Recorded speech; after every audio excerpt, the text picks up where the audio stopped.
C'est un livre écrit par plusieurs psychanalystes. Nous avons voulu reprendre les cas les plus célèbres qui ont été traités par les plus grands maîtres de la psychanalyse. Lacan, Dolto, Winnicott, Freud, bien entendu, Mélanie Klein. Et cette écriture, l'écriture de ce livre est une expérience formidable parce que nous avons beaucoup appris sur la façon dont les grands maîtres de la psychanalyse traitaient ces patients difficiles.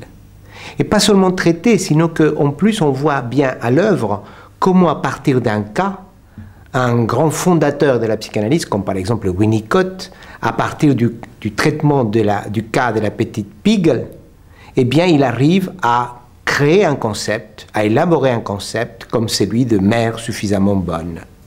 Donc, c'était une expérience formidable, l'écriture de ce cas, et j'espère que ce sera l'expérience aussi pour le lecteur, qui puisse lui-même voir donc comment il y a ce rapport entre la technique, la pratique et la théorie.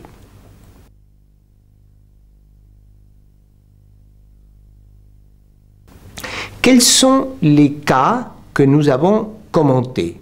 Je dois dire que c'est la première fois que nous avons, c'est la première fois qui est publié un ouvrage qui rassemble tous les grands cas de la psychanalyse, des psychoses.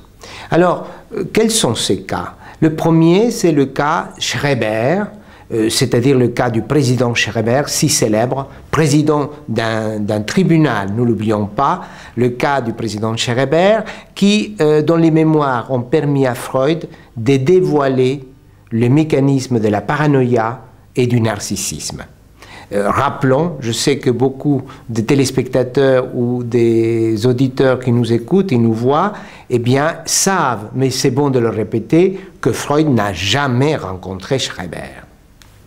Puis, nous avons le cas d'un enfant, d'un petit enfant qui s'appelait Dick, un enfant autiste, que Mélanie Klein a travaillé avec lui, a suivi en analyse, et cet enfant, l'analyse de Dick, lui a permis à Mélanie Klein de confirmer une hypothèse qu'on ne dit pas assez souvent. Mélanie Klein avait une idée un peu bizarre. Mélanie Klein disait « il faut que l'être normal haïsse. Il faut qu'il y ait de la haine. Il faut qu'il y ait de la rage, du sadisme. Et s'il n'y a pas le sadisme, on tombe malade. » Eh bien, pour Mélanie Klein, le cas Dick, le cas de cet enfant autiste, était l'exemple même du manque de sadisme qui est une composante normale, saine de l'homme comme vous et moi. Ensuite, nous avons deux cas de Dolto, un cas d'une petite fille, le cas de l'enfant du miroir, que j'appelais comme ça, c'est moi qui lui a donné ce nom, l'enfant du miroir. C'est le cas d'une petite fille de 2 ou 3 ans. Dolto disait que c'est une petite fille schizophrène, parce que pour elle, la maladie commence au moment où elle est dans une chambre d'hôtel, on la laisse seule, et elle est entourée de glaces. Et Dolto va dire, voilà, l'impact de ces glaces, de ces multitudes de glaces, l'impact de l'image aliénante, l'image spéculaire, est tellement fort et tellement bouleversant que la petite fille va être déstructurée avec cette expérience des glaces. Ça me rappelle les glaces déformantes que nous pouvons avoir lorsque nous allons à une fête foraine. Puis, nous avons le cas de Dominique. Alors, Dominique, c'est un enfant de 12 ans qui a été suivi par Dolto. Dolto a fait un livre que le cas Dominique s'appelle, un livre qui est célèbre, et c'est dans ce cas où Dolto va à confirmer son hypothèse des castrations symboligènes. Et enfin, nous avons le cas des Sœurs Papin, qu'aujourd'hui tout le monde connaît, puisqu'il y a eu 2 films extraordinaires, d'ailleurs, que je les ai vus récemment. Je trouve que ce sont 2 films remarquables. Et c'est ce cas des 2 femmes de ménage, 2 bonnes, que dans les années 32 vont faire beaucoup de bruit, parce que c'est un fait divers. Elles vont massacrer sauvagement leur patronne, la mère et la fille, et c'est une excellente illustration du passage à l'acte paranoïaque que Lacan a énormément travaillé. N'est pas lui le seul, il y a eu Sartre, il y a eu Genet, enfin beaucoup d'intellectuels français se sont penchés sur ce cas remarquable. Je crois que c'est un chapitre très vivant. Et à cet égard, je voudrais dire que tous ces cas que je viens de vous raconter, nous avons voulu, avec Madame Zolti qui intervient aussi dans ce livre, qui a énormément travaillé pour lui donner une unité à ce livre, nous avons voulu que ce livre puisse se lire aussi comme un roman. Parce que ce sont des cas, chaque cas est une histoire de vie. Et nous voulions que chaque cas puisse effectivement toucher le lecteur au sens qu'il sent le drame qui se déroule dans la vie d'un malade, dans la vie d'un patient. Voilà un tout petit peu dans quel esprit nous avons fait ce livre, que j'espère pourra intéresser à d'autres qui voudront répondre à la question qui est tellement difficile de la psychose.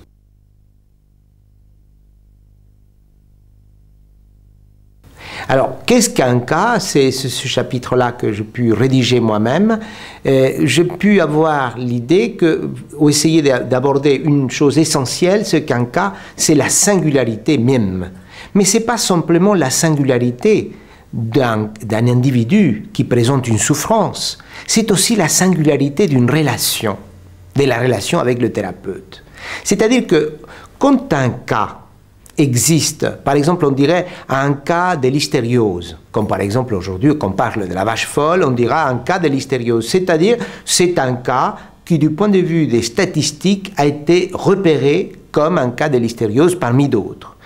En psychanalyse, en psychiatrie, quand on dit un cas, c'est pas simplement un cas singulier, c'est aussi la singularité d'une relation humaine, profonde, intime, entre le thérapeute et le patient. Pourquoi?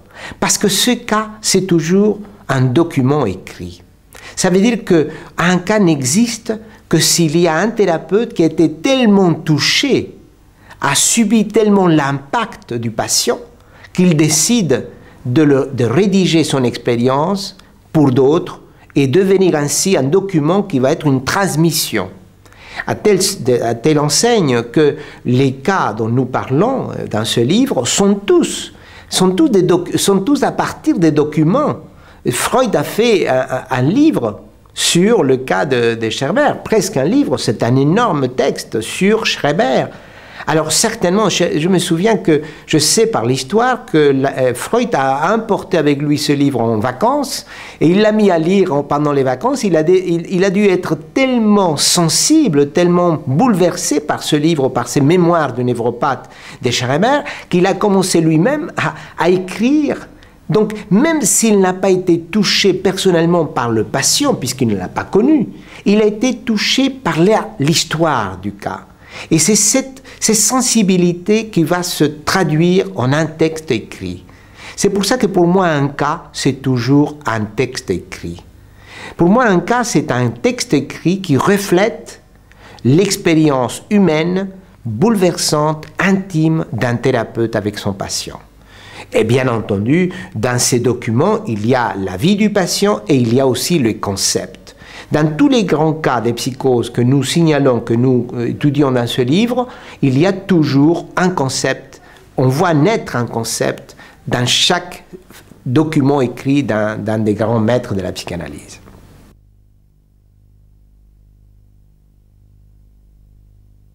Et je suis toujours surpris, et je voudrais être toujours surpris, parce que le fait d'être surpris, c'est pour nous, nous le savons bien, la capacité de surprise, c'est toujours le point de départ d'une pensée. C'est comme ça que disait Aristote. Aristote disait, la naissance de la philosophie, c'est l'étonnement. Il faut être étonné. Et j'aime bien relire des textes que je connais très très bien et le relire et pouvoir m'étonner. Et ce que je m'étonne, et je voudrais que l'auditeur ou les téléspectateurs qui nous voient ou nous écoutent puissent se surprendre aussi, c'est que chaque fois que Freud découvre un concept nouveau comme narcissisme par exemple, il le découvre à partir d'un cas de psychose. C'est-à-dire que cet homme paranoïaque, malade, hospitalisé 1000 fois, qu'aujourd'hui on devrait le garder dans un asile le plus enfermé possible, eh bien c'est l'étude de cet homme qui permet de comprendre quelque chose, une composante saine de tous les êtres humains, qui est simplement cette fête qu'on appelle le narcissisme. Et c'est étonnant, je voudrais qu'on s'étonne qu'à partir de quelque chose de pathologique, nous comprenons mieux la vie normale de l'être humain. Voilà un exemple entre la psychose où on comprend la maladie et là, nous comprenons bien qu'est-ce que c'est que le narcissisme. Pourquoi? Il faudrait un mot sur le narcissisme pour que je puisse m'expliquer. C'est-à-dire que pour Freud, il va découvrir, il va penser la chose suivante. Il y a 1000 fois d'aborder la psychose, la maladie. Et il va dire, ouais, le psychotique est quelqu'un qui a un mécanisme qui est défaillant. Il y a une sorte d'excès, d'exagération. Qu'est-ce qu'il fait? Il se détache du monde extérieur, et se détache, ça veut dire qu'il cesse d'investir le monde intérieur, il cesse de s'intéresser au monde extérieur, et il va porter tout l'intérêt sur lui-même. Ce détachement du monde extérieur et ce report de l'investissement sur lui s'appelle narcissisme.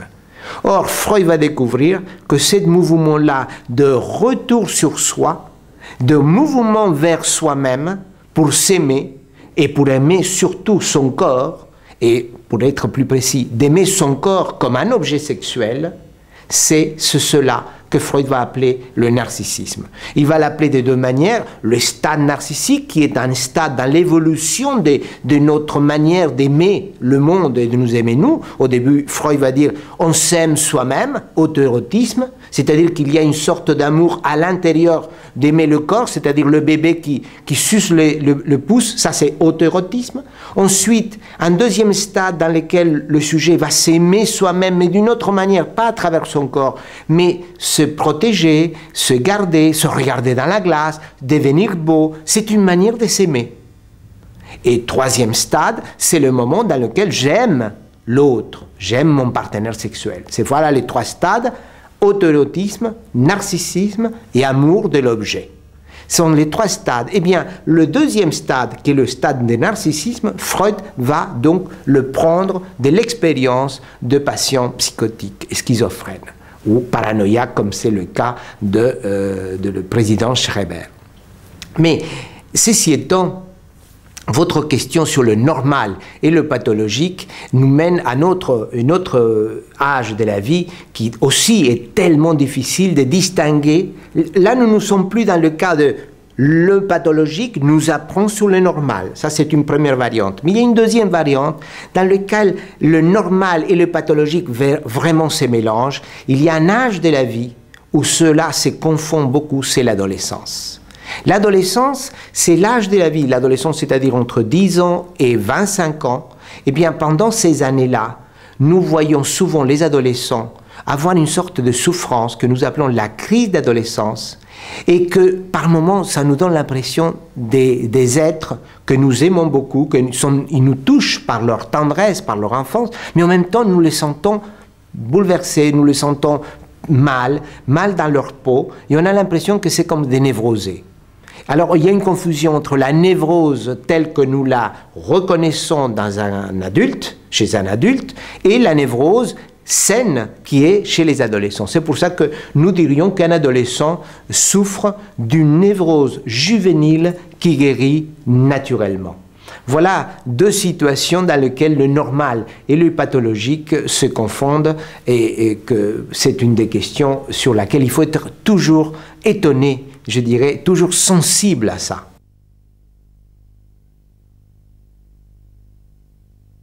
Un cas, et il y a trois fonctions. D'abord, l'illustration d'une théorie. Un cas illustre une théorie. Voilà Mélanie Klein qui va avoir un concept et qu'elle va essayer de voir si ça se confirme ou pas. Ça, c'est plutôt une fonction d'illustration. Le cas illustre un concept. Deuxième fonction, c'est une fonction métaphorique.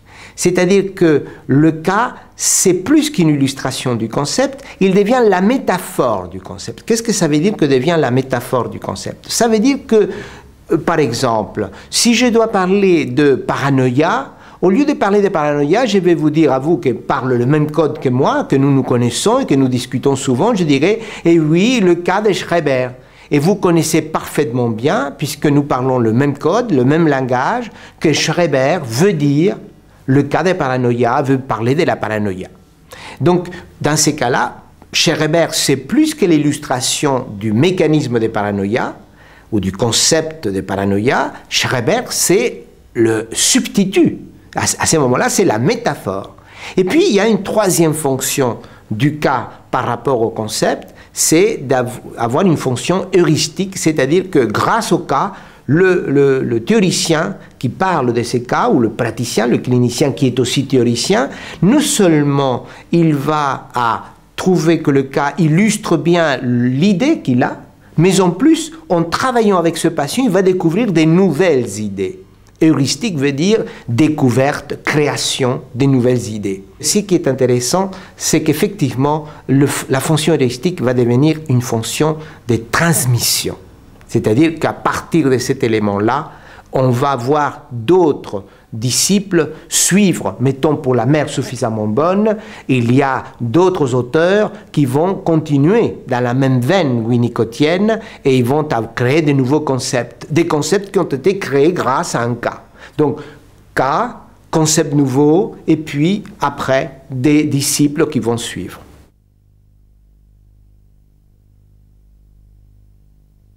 Lacan a inventé ce concept de forclusion. En fait, je ne peux pas dire qu'il a inventé le concept de forclusion. Lacan a inventé des concepts, comme par exemple l'objet petit a, c'est une invention. Mais la forclusion, ce n'est pas tout à fait une invention, parce que, en fait, c'est un baptême nouveau. Il a baptisé autrement, et ça change beaucoup, c'est vrai, mais ce n'est pas à proprement parler une invention. Lacan a baptisé autrement un concept déjà freudien qui s'appelle rejet. Alors, je voudrais rappeler simplement, parce que c'est important, puisqu'on parle de les grands cas des psychoses, de dire qu'est-ce que la psychose pour un psychanalyste. Alors, la psychose pour un psychanalyste, il y a plusieurs voies d'approche, plusieurs points de vue. Disons qu'il y en a un sur lequel je ne vais pas m'arrêter, qui est ce que je viens de dire tout à l'heure. La psychose, c'est une maladie du narcissisme. C'est-à-dire que le psychotique est quelqu'un qui s'aime trop. C'est très important. Ça, c'est très important. Supposons un mélancolique qui veut se tuer, qui veut se suicider et qu'il parvient à se suicider, curieusement, c'est une maladie du narcissisme. Pourquoi? Parce qu'il est trop porté sur lui-même, même avec des idées négatives. Ça, c'est très intéressant parce que beaucoup de gens me demandent, mais comment dites-vous qu'un mélancolique est un narcissique alors qu'il finit par se tuer? Ce n'est pas ça une façon de s'aimer soi-même. Mais dans le narcissisme du mélancolique, qui est un des narcissismes les plus graves, et d'une maladie la plus grave des narcissismes, le mélancolique finit par se suicider. C'est un pronostic grave, comme vous voyez, et ce sont des suicides dramatiques, en général ce sont des suicides sauvages. Eh bien, il s'est fait mal parce qu'il est trop porté sur lui-même. C'est une forme de narcissisme. Bon, laissons le narcissisme de côté. Venons à la théorie qui me semble la plus intéressante, c'est que la psychose, c'est-à-dire que quand vous voyez devant vous un jeune homme de 20 ans, en général, c'est un jeune homme, supposons pour le prendre un cas fréquent, les cliniciens le savent, un jeune qui est parti à l'Orient. Il est décidé, finit son bac, il décide de partir en Inde. Pourquoi? Parce qu'il a envie de partir en Inde. Cette expérience de dépaysement est tellement brutale, tellement bouleversante, qui va à produire un impact grave au niveau psychique. Et il arrive que ce jeune est mal, est très mal, va décider, parce qu'il ne se sent pas très bien, il se sent mal dans son corps, il ne sent pas son corps avec les sensations de toujours, il regarde ses mains et il dit que ses mains ont changé, c'est un signe typique de dépersonnalisation. Il est en Inde, il décide de revenir en France, il n'est pas très bien déjà, et dans l'avion, et ça j'ai eu plusieurs cas comme ça, dans l'avion, il entend qu'on lui annonce « attachez vos ceintures », ça c'est un cas que j'ai eu il y a quelques années, « attachez vos ceintures », il est un peu déconcerté, il ne fait rien, l'hôtesse passe à côté de lui dans le couloir, il lui dit « attachez vos ceintures, monsieur ». Le jeune reste un peu comme en silence, elle lui attache les ceintures, elle voit qu'il est un peu comme endormi, elle décide de lui attacher la ceinture, et soudain, à ce moment-là, il sent et il interprète « on me met les menottes ». C'est-à-dire qu'il a un sentiment de persécution. Et il transforme un message extérieur, il le réinterprète, où il n'a pas les moyens nécessaires pour accueillir le message. Ces phénomènes cliniques, en fait, ça correspond à ce que je dirais, nous, les êtres normaux, les êtres sains, nous avons un potentiel de réponse. Vous me posez une question, je réponds. Le téléphone sonne, je prends le téléphone. En d'autres termes, nous sommes en permanence en train de répondre à des stimulations, à des excitations. Nous sommes, en tant que psychiquement parlant, un potentiel de réponse. Eh bien, le patient psychotique est celui qui, à un moment, à un appel, n'arrive pas à répondre, n'a pas la réponse.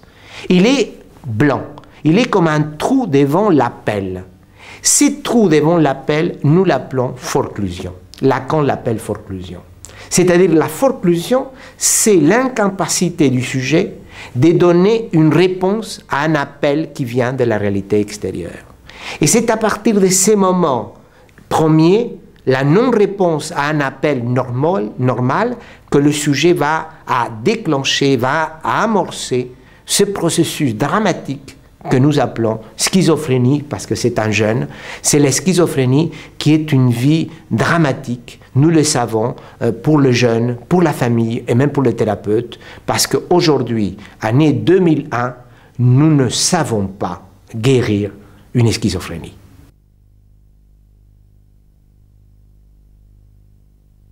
Pour moi, ce qui est le plus passionnant, le moment le plus dramatique, c'est le moment de voir comment ça se déclenche, comment ça naît, comment ça effleure la psychose, comment ça vient la psychose. C'est ça qui est vraiment difficile. Quand je vois ici un jeune venir ici à mon cabinet, amené par ses parents, pour me dire, docteur, voilà, ces jeunes, mettons Joël, qui a eu des problèmes en lycéen, en terminale, il arrive à l'école, il a l'angoisse, il s'angoisse, il ne peut pas traverser le feu rouge qu'immédiatement il s'angoisse. Et je le reçois ici. Et les parents l'amènent en attendant de savoir qu'est-ce qu'on fait avec un phobique. Moi-même, dans mon fort intérieur, mon souci majeur, et comme le souci de tous les cliniciens qui connaissent les problèmes, c'est de déceler une psychose naissante. C'est dramatique. Je suis exactement dans la même position du gynécologue qui va faire une palpation mammaire d'une femme de 40 ans, de 50 ans, et il essaye de trouver, ou plutôt, il essaye de détecter une tumeur qu'il ne voudrait pas trouver.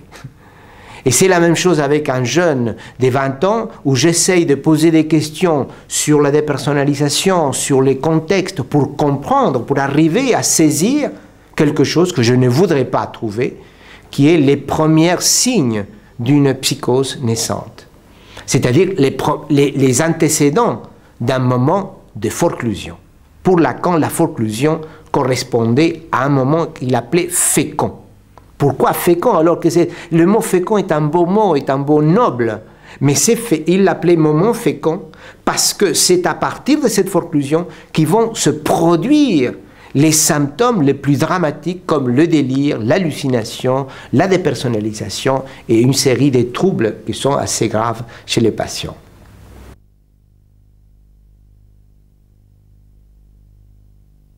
Le concept de forclusion locale que j'essaye d'apporter en prolongeant le concept lacanien de forclusion est venu par l'expérience clinique. Quelle est l'expérience clinique? C'est l'expérience que nous avons tous les praticiens. Quand vous allez à l'hôpital voir le patient le plus atteint, supposons un schizophrène catatonique, il est au milieu de sa chambre, dans un coin de sa chambre, tout recueilli en lui-même, tout serré, sans voir, complètement isolé, eh bien cet homme-là a des moments de normalité. Tout est une question d'écoute. Vous pouvez le trouver dans un état de délire, mais vous pouvez aussi le trouver dans un état normal, dans lequel il peut vous échanger des mots avec vous, où il est parfaitement, il suit la conversation, il est fluide, et indépendamment de la médication ou non-médication. C'est-à-dire que nous avons une constatation clinique fréquente, c'est que l'être psychotique, le plus malade des psychotiques, est aussi et en même temps quelqu'un de normal. Et à l'inverse, vous pouvez avoir des êtres parfaitement normaux, comme vous et moi, que nous pouvons traverser des moments d'une crise qui évoque une crise psychotique, c'est-à-dire une hallucination ou un moment de délire, sans qu'il y ait aucune conséquence ultérieure. Ça s'arrête et puis après on ne parle plus. Il n'y a plus aucune transcendance de ces moments de bouleversement grave. C'est cette constatation clinique des patients psychotiques qui ont des comportements normaux et des normaux qui peuvent avoir des moments psychotiques qui m'a fait dire il y a quelque chose d'erroné à penser que la forclusion, c'est-à-dire le mécanisme qui détermine la psychose, soit un mécanisme qui atteint la personne dans sa globalité. Je dis, ce n'est pas possible, puisque ça ne correspond pas à la clinique. C'est ainsi avec beaucoup de travail, je dois dire, j'ai fait plusieurs séminaires, plusieurs années, pour arriver à cette apparente simple conclusion, mais je voulais que cela soit un instrument de travail pour les cliniciens et pour tous ceux qui travaillent le problème de la psychose, et aussi qu'ils puissent reconnaître dans l'être normal des moments de psychose. Eh bien, j'ai voulu qu'il y ait une conceptualisation qui rende compte de cet état-là. C'est ainsi que j'ai proposé l'idée que finalement l'être humain est composé de plusieurs réalités psychiques. En d'autres termes, nous avons l'idée que chacun de nous a une vie psychique. Bon, tout le monde l'accorde. Et que chacun de nous, cette vie psychique est unique. Ça serait dans un seul plan. Eh bien, je propose que nous avons une série de plans de vie psychique différentes à différents plans. Je ne suis pas le même en parlant avec vous aujourd'hui que cette nuit lorsque je vais rêver. Le Nasio qui rêve n'est pas le même Nasio qui parle aujourd'hui en ces moments. Et il ne sera pas le même demain en écoutant un patient. Donc, nous avons différentes réalités psychiques. Et c'est à partir de cela qui m'est venue l'idée de dire nous avons différentes réalités psychiques, par conséquent nous avons différents mécanismes psychiques qui correspondent à chacune des réalités. Il se peut donc qu'il y ait une réalité psychique dans laquelle il y ait un mécanisme de forclusion et pas dans l'autre. Et c'est ainsi que j'ai baptisé ces mécanismes de forclusion propres à une réalité psychique, forclusion locale. Pourquoi locale? Parce que la réalité psychique est une réalité locale. Locale à la circonstance dans laquelle je suis plongé. Locale parce que c'est relative aux affects qui me touchent et que je vis et que je ressens dans ces moments-là.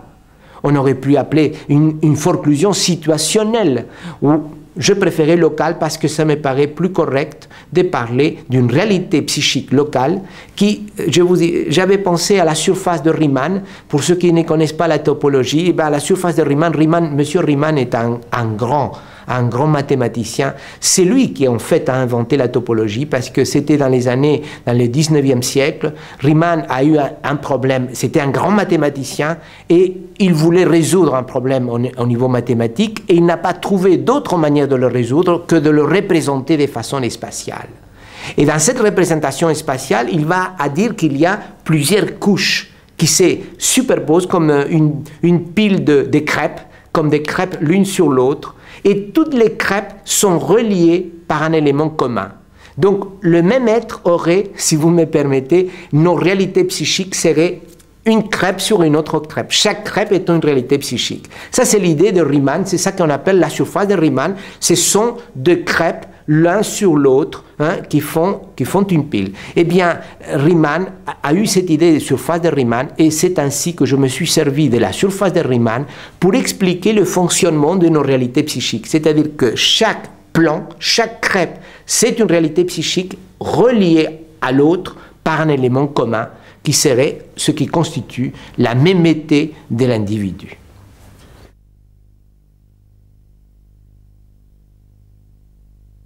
Nous ne connaissons rien de la psychose. La psychose est une maladie grave, n'atteint pas une population énorme, c'est vrai, mais elle est dramatique. La psychose n'est pas une seule entité, il y a plusieurs types de psychoses. Il y a des psychoses à l'âge de l'adolescence, comme je disais tout à l'heure, il y a des psychoses maniaco-dépressives, il y a des délires chroniques, il y a des délires aigus. La psychose aujourd'hui, je crois que dans cette année 2001, nous parlons de la psychose.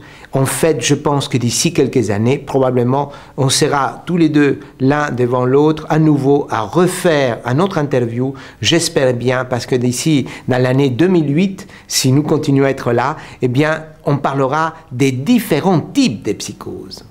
Je crois que la psychose marque notre insuffisance de connaissances et de scientificité du problème.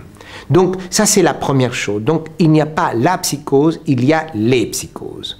Deuxième point, c'est que nous ne connaissons pas vraiment l'origine de la psychose. Tout ce que je viens de dire, le problème du narcissisme, la forclusion et beaucoup d'autres concepts qui sont en jeu aussi actuellement sur la psychose, que ce soit psychanalytique ou même d'autres disciplines comme la neuroscience, comme le cognitivisme. Il y a beaucoup de recherches qui se font actuellement. Je dirais qu'aucun, et ça je le affirme sans hésiter, sans embâche, nous n'avons aucune certitude sur l'origine de la psychose. Nous avons de très bonnes hypothèses, nous travaillons excellemment, mais nous ne savons pas pourquoi se produit une psychose. Et ce qui est plus sérieux, et il faut le dire aussi, c'est que nous ne savons pas non plus la guérir. Il y a beaucoup de variantes, beaucoup de formes cliniques de la psychose, que nous arrivons à la pallier, nous arrivons à rendre la vie du sujet plus normale, mais nous ne savons pas la guérir. C'est ça qui est dramatique. Nous avons des médicaments remarquables, très performants. Aujourd'hui, surtout dans les 2 dernières années, 3 dernières années, il y a eu des médicaments. Actuellement, il y a 2 médicaments qui sont extraordinaires. Ils sont en train de changer le traitement de la psychose, mais ce sont des traitements palliatifs et non pas curatifs. Ce sont des médicaments qui sont capables de supprimer le délire, mais ne sont pas capables de le déraciner complètement. Troisième préalable, troisième prémisse que je voudrais aussi compléter, c'est que ces médicaments-là, si performants, eh bien, nous ne savons pas comment ils fonctionnent. C'est-à-dire qu'actuellement, nous ne savons pas comment telle molécule peut permettre que disparaissent tels symptômes. Nous savons les actions des molécules, mais nous ne savons pas par quel biais telle molécule arrive à faire disparaître tel délire. Et quand je parle comme ceci, je le dis, je répète, je suis clair et certain de quoi je parle. Les propres psychiatres non analystes, des psychiatres biologistes vont le dire, ils le répètent d'ailleurs dans leurs propres mouvements, dans leurs propres travaux, documents, ils reconnaissent qu'effectivement, nous ne savons pas comment ces médicaments si performants fonctionnent. Donc, vous voyez bien que nous avons beaucoup d'insuffisants, nous sommes très en retard par rapport à la médecine en général sur la connaissance de cet univers des pathologies graves qui est la psychose. Donc, pourquoi dire tout ça? Parce qu'à partir de cela, évidemment, Une théorie comme celle de M. Kernberg, Otto Kernberg, qui est un homme que je connais, qui est, en plus, ça me paraît un des grands théoriciens de la psychanalyse aujourd'hui.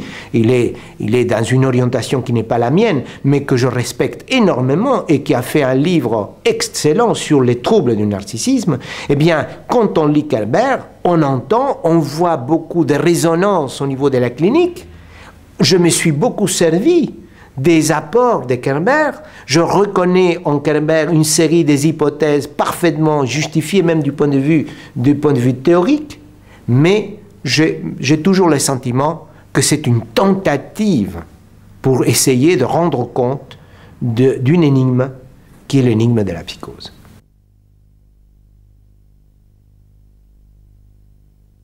La localité des réalités psychiques, la localité du fonctionnement psychique, effectivement, cela va à changer, questionne les frontières qu'il y a entre névrose, psychose et perversion.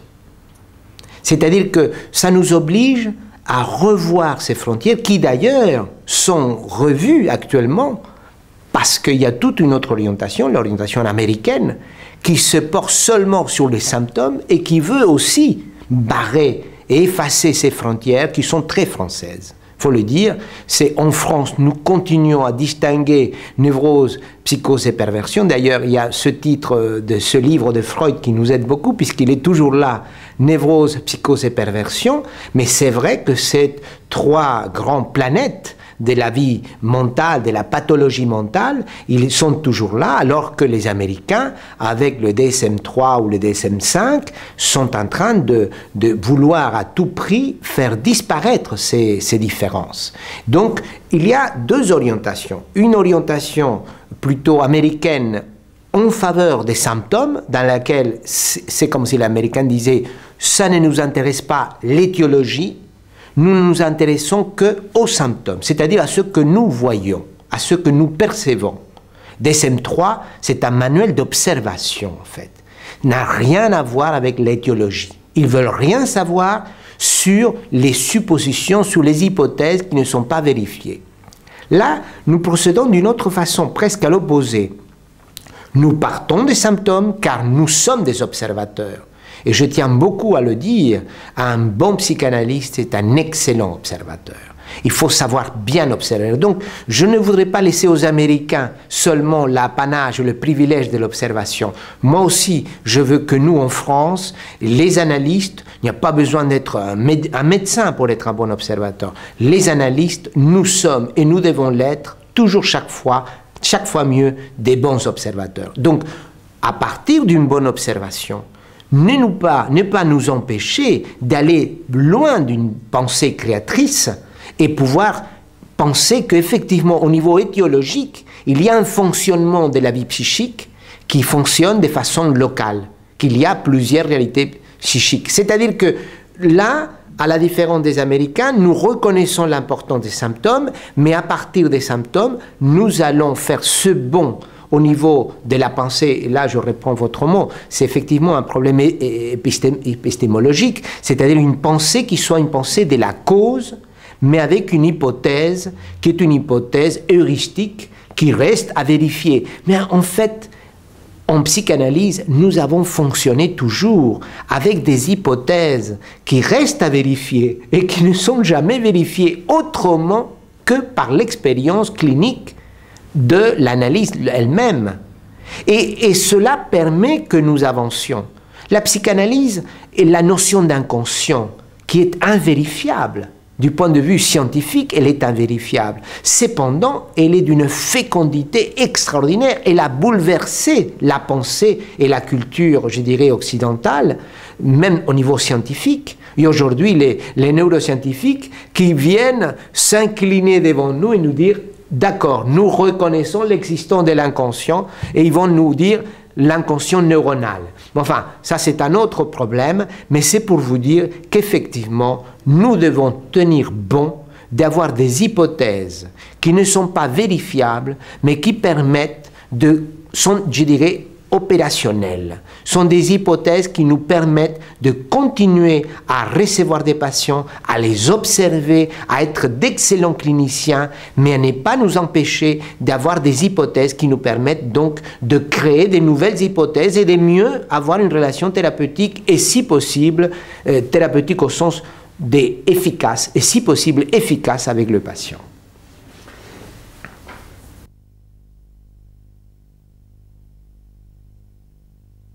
Le grand théoricien des stades de l'évolution de la libido, Karl Abraham, qui était un grand spécialiste du problème de la mélancolie, il va trouver les signes précurseurs d'une future psychose. Je ne le crois pas. Mon expérience clinique ne me permet pas de confirmer cette hypothèse créatrice, extraordinaire, que je n'exclus pas. Mais si vous me demandez de vous dire une parole franche, une parole spontanée, je vous dirai, la plupart des patients que j'ai vus, et je n'ai vu énormément, j'ai travaillé pendant plus de 10 ans à l'hôpital psychiatrique, donc j'ai une grande expérience des patients psychotiques, j'ai vu toutes les variantes des psychoses, aussi bien des jeunes que des délirants chroniques, âgés, etc. Je peux dire que je n'ai pas pu vraiment trouver, sauf quelques cas, que ça remontait à l'étape si ancienne de l'étape orale, ou même, comme dirait Pierra Olagnier, à l'étape archaïque. En fait, c'est presque hors le temps pour elle. L'archaïque, ça serait hors le temps. Je préférerais, et c'est un peu l'expérience clinique, me dire qu'il y a peut-être, et là il faudrait parler en termes d'Aristote, de puissance et d'acte, qu'il y a peut-être une potentialité qui est défaillante chez un sujet. C'est-à-dire qu'il y a quelque chose dans la puissance qui n'est pas formé. C'est comme si un terrain n'était pas suffisamment bien formé pour que le sujet puisse répondre à l'appel, comme je disais. C'est une façon de penser la psychose, c'est-à-dire que la psychose, comme je disais, nous nous formons dans la vie pour avoir comme un terrain qui est toujours fécond, chaque fois plus fécond, pour que à l'appel du soleil surgisse donc une fleur, un bourgeon, une plante. Eh bien, il semblerait que le terrain chez le futur psychotique est un terrain qui est défaillant dans sa capacité de fécondité. C'est ça que je dirais. Oui, il y aurait quelque chose de préalable, mais non pas une rupture mécanique, mais plutôt une insuffisance de la capacité du sujet à avoir ses potentiels à répondre à l'appel. Voilà qu'est-ce que je dirais qu'il y ait avant. Mais ce que je trouvais toujours, c'est que le point de départ, c'est toujours un appel et une non-réponse.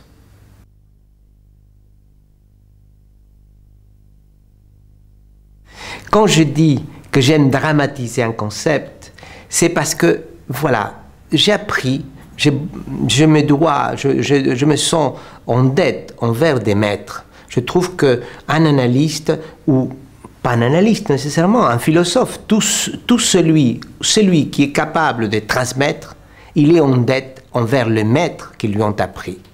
Et j'ai appris beaucoup des différents maîtres, en particulier de M. Lacan. Eh bien, Lacan avait une particularité, c'est qu'il transmettait les concepts, mais d'une façon qui était une façon, je dirais, sèche. C'est une façon, il adorait, Lacan, son plaisir, son engagement, c'était pas corporel. Regardez comment je parle avec mes mains comme ça.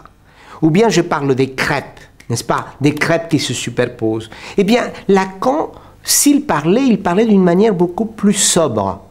Et quand il parlait, il nous obligeait à un travail redoublé de la pensée. Il fallait être très concentré et même avoir une pensée, je dirais, à la limite mathématique. Difficile.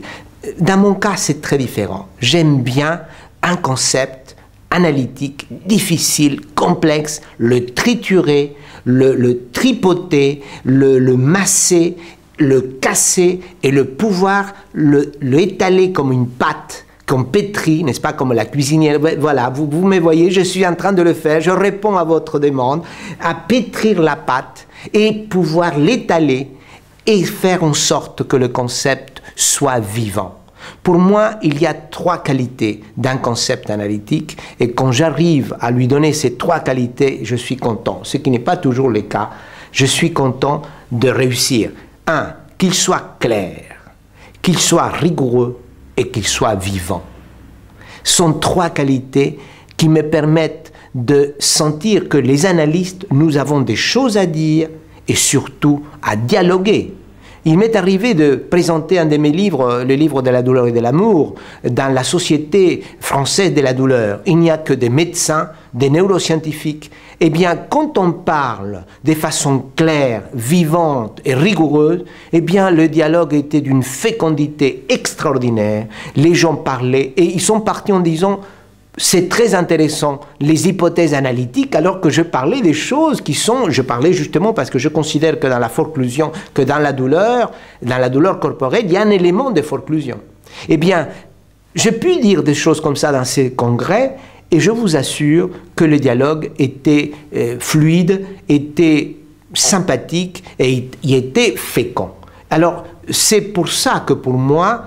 est important de pouvoir réussir à donner au concept analytique le plus complexe. Je répète, qui n'est pas toujours facile parce qu'il faut bien le connaître.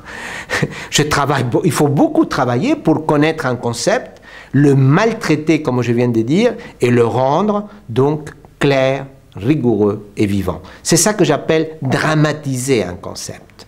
Il y a un côté un peu théâtral, mais au beau sens du mot théâtral. Ce n'est pas théâtral au sens de jouer la comédie, mais théâtral, comme je viens de faire, pétrir la pâte, et vous m'imaginez déjà sur une table en train de pétrir cette pâte. Ou quand je vous dis que, par exemple, le sujet est appelé à répondre, nous avons un potentiel de réponse. Eh bien, en permanence, j'essaye de faire vivre, de dramatiser, de mettre l'être humain tel qu'il est vivant au milieu de ce concept et de cette théorie pour que la théorie analytique soit de plus en plus vivante et communicable. Exactement. Je crois que ça, vous touchez une question importante. Il y a des théoriciens ou des courants à l'intérieur de la psychanalyse qui disent que le psychanalyste doit être muet, silencieux, qui ne doit rien sentir, qui ne doit pas voir, qui ne doit pas entendre. Je suis complètement à l'opposé. Je crois qu'un psychanalyste doit être très ouvert, il doit être très sensible, il doit être un radar sensible. Quand je vais chercher mon patient à la salle d'attente, je suis attentif au regard. Je regarde comment il est habillé, je regarde les paquets qu'il porte ou ne porte pas. Je sens si sa main est moite ou pas moite, comment il me serre la main. J'entends comment il me parle. Je sens parfois. Oui, aussi on sent, par exemple, la transpiration, ou si c'est un patient alcoolique, vous allez sentir immédiatement l'haleine. Enfin, l'analyste doit sentir avec tous ses sens, les sens bien ouverts, puisque je dirais que l'écoute commence là, commence avec les sens. Donc, dès le moment que je le considère dans la clinique, vous imaginez bien que je le considère aussi pour la théorie.